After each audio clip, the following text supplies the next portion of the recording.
Fam, we're back with episode 2 of Truck Talks. What do you think, Liz? It's a fun time. I mean, we have these conversations anyway. It's just funny that we mic up and talk about them now for everyone to see.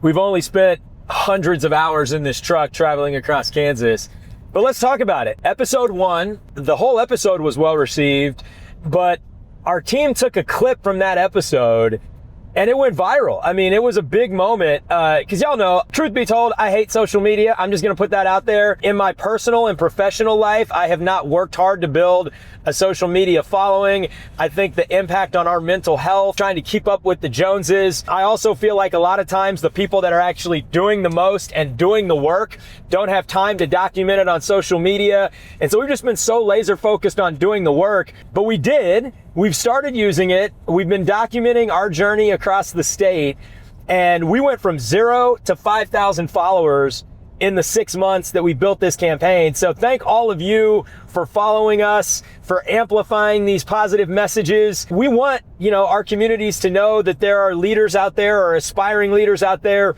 who want to bring us hope and optimism and love and solve problems and not just fight each other all the time. Yes, I do occasionally have to battle these keyboard warriors on Facebook, but I'm always trying to do it from a place of education and information and love, not just fighting for the sake of fighting. But yeah, for somebody who doesn't like social media to be convinced that we've got to engage in social media, and then for all of you to follow us, get us to 5,000 followers today. So thank you for that.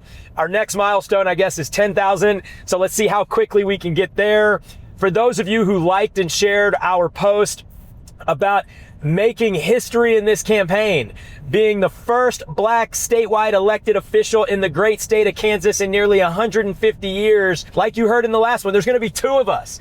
Erik Murray for U.S. Senate, KCO Hobson for Lieutenant Governor. We got this. That post went viral. Liz, what was the stats on that one? Hundreds of thousands of people viewed it, and it got almost 20,000 likes on Facebook, hundreds of comments, people resharing, showing their support. And it was really cool to see that it wasn't just people in Kansas either. It really got national attention. Yeah. And so often, Kansas politics are left out of the national political discourse for one reason or another.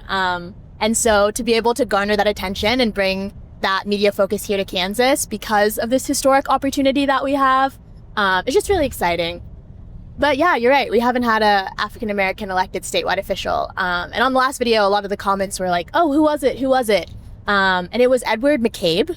Yep. And he was elected in 1880? 1880, as our state auditor, which was a statewide position. And I think he served 2 terms. He won his re-election in 83, and I think he was ousted. He lost his 3rd re-election in 87. So that was our last African-American statewide official here in Kansas over a century ago. Yeah. Well, we're about to make history now. So let's just address the other elephant in the room. People are like, 95% of the comments on that were very positive and uplifting. But as you heard, I talked about keyboard warriors. There were a handful of folks that wanted to pop off. Hey, we don't want to vote for you just because you're Black. Hey, why does race even matter? I mean, let's talk about it. For one, not running or asking you to vote for me just because I'm Black. To be clear, I view being Black as an asset, not an obstacle. But my mother did tell me, she said, son, because you are Black, you better be prepared to work twice as hard, to be twice as good, to only get half as many opportunities. And so that is why I am running for the U.S. Senate. We are out here working our butt off. We are working hopefully twice as hard as any other candidate. We are bringing great ideas, great solutions, great energy to this. We genuinely care about our community in Wyandotte County. We've been all over the state, and we've translated and understood how that same disinvestment, hospitals closing, grocery stores closing, small businesses suffering, people struggling to pay their bills, keep the lights on, pay the rent. All of these issues that exist in the community that I grew up in exist in 99 or 100 of the 105 counties in this great state. There are so many more things that make us alike than we are apart, and there was no intent to divide us by acknowledging the history that this campaign would make. in being the first black statewide elected. It's really to say we need to understand that history. We are proud to break that history, but make no mistake, I am running for the U.S. Senate because I believe that I am the best candidate with the best ideas and the best energy. And as much as I might look old, I'm only 44, y'all. I got time and energy to do this. We have got to break these octogenarians, 80 and 90-year-olds that have been in the Senate forever, that are clinging to power and that are forgetting about young people, that are forgetting about communities that have felt left out of the political process. That's the energy that we're bringing to this race.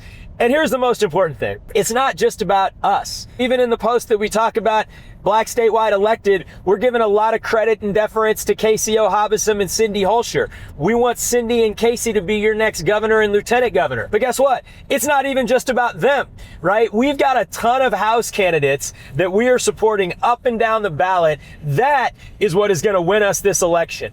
The work that we've done, the infrastructure that we've built, the tools that we're using to educate voters all over this state on how they can get involved, how they can make sure that we break this atrocious Republican supermajority that brought us a bathroom bill and Charlie Kirk Day that nobody asked for, instead of bringing us the property tax relief, instead of bringing us investment and infrastructure and housing and solutions to our communities. These cats want to do culture wars. So the thing that is going to win this race is our work to build coalitions, to bring everybody along on that journey, to compete in every corner of this state, to meet voters and have these conversations in every corner of this state, and to try to build an infrastructure where our values lead and our values win forever. And most importantly, that we execute on those values. Because I also told y'all, as much as I love the fact that I'm a Democrat, I understand that the Democratic brand sucks because we do a lot of talking and not a lot of action.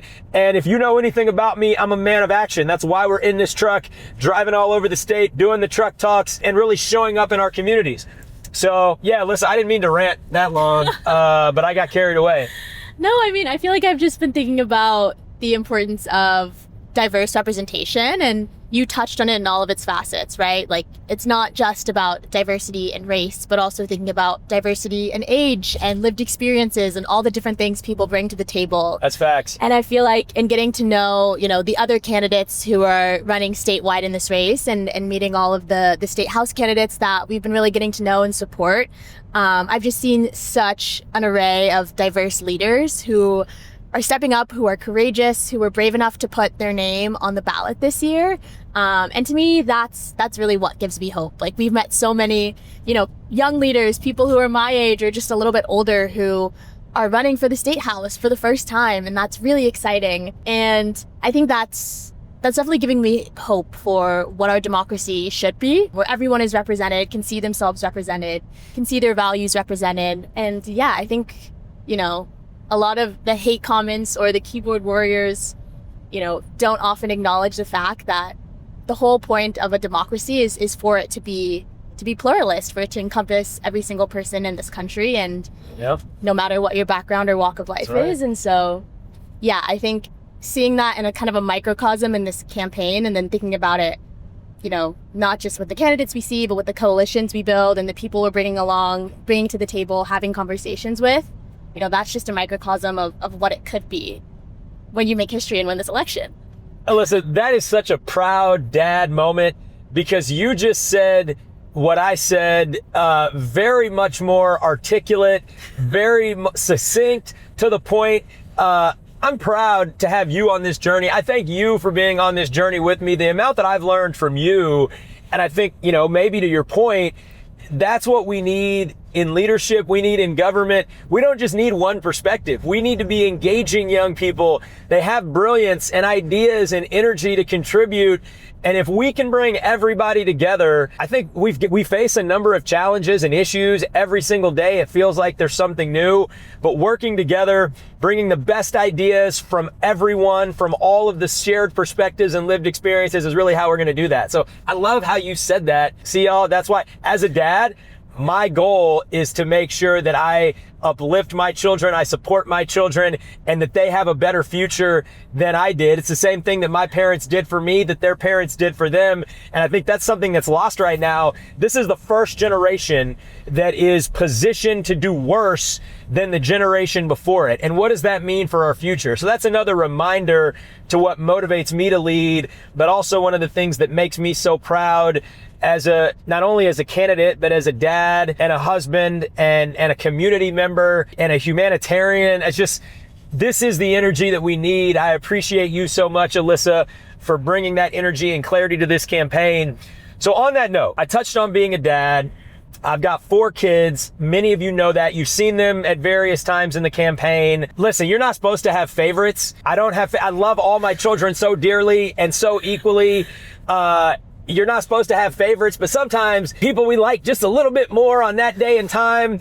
So you mentioned the House candidates, and there's some really dope folks that are stepping up. I hate to say favorites, but I do want to highlight a few of the ones we love. I'm going to be in trouble now because now the ones I don't mention, I love them too. I love all of them, but we're going to talk about the one that was coming to mind as you were talking, Taylor Moreland in Parsons, Kansas, in Labette County. I love what Taylor is doing, the energy that she's bringing, the lived experience. You talked about lived experience. She has a very unique lived experience as a mother, as a social worker, as a community member. And she talks about how that has informed her run. So as you were talking, I was thinking about candidates like Taylor, right? What are you doing and what are we doing as a campaign to uplift Taylor? Maybe talk about that experience, because you actually went down. I couldn't go to Parsons that night, but you went, hung out with her. Talk about that. Let's give Taylor some love on this, on Truck Talks. Taylor is super awesome. She's also a pretty young candidate and a young mother. And I had the opportunity to go down to Parsons down in Southeast Kansas, a little 2-hour-ish drive by myself. And I was just so blown away. One, by the people who filled that room. Like, it was truly just such a special moment to also meet her dad and kind of see their relationship and how it felt very similar to ours in the ways that her dad inspired her. And shout out Ernest Moreland. Yeah. We see you. And she talked a lot about kind of her experience working with foster youth too, and why that informed kind of the priorities that she was really pillaring her campaign on. And so, yeah, I went down there, supported her event, hung out with her, took some film, took some photos, talked about some strategy things, looked at upcoming events that, we could both go to together. And so it's really just lending out and I think reaching a hand and seeing how we can collaborate in this process. Because for a lot of House candidates, they're not running statewide. So a lot of people don't pay attention to those House races as much, even though they're so important. Right? Our state legislature, controlled by the Republican supermajority, puts forth a lot of bills that impact and harm everyday Kansans a lot more, in their day-to-day lives and sometimes the things we see at the federal level. And so those state House candidates are so important, but a lot of people don't always pay attention. And so however we can collaborate to uplift their message, to share donors, to spread the word on social media, because running statewide, we just are interacting with so many more people. We have, a bigger platform. Is one way that we can really contribute. And also they help us so much, right? I think in having conversations with a lot of these state House candidates, it really allows us to kind of learn about each of those different districts here in Kansas, for them to introduce us to, important community members that they know, and to also help with things like door knocking and just sharing resources in that way. And so, yeah, a lot of our state House candidates are so awesome. I love that. So, all right, we talked about Taylor. Now I gotta spread love to everyone else. Let's think about it. You mentioned another thing, fundraising. Donate to these folks. They're out there grinding just as hard as we are. We're over here trying to raise millions of dollars. Obviously, we've got to run a federal race. But in many cases, they're just trying to get to $1,000 or $10,000. Shout out to Erica Lewis. I saw a post from her today. She was one of the last candidates to enter the race in a seat that we really need to win. So thank you, Erica, for putting your hat in the ring. I think you just passed $1,000. Hopefully this video will get you some more donations and some love. But check out Erica Lewis.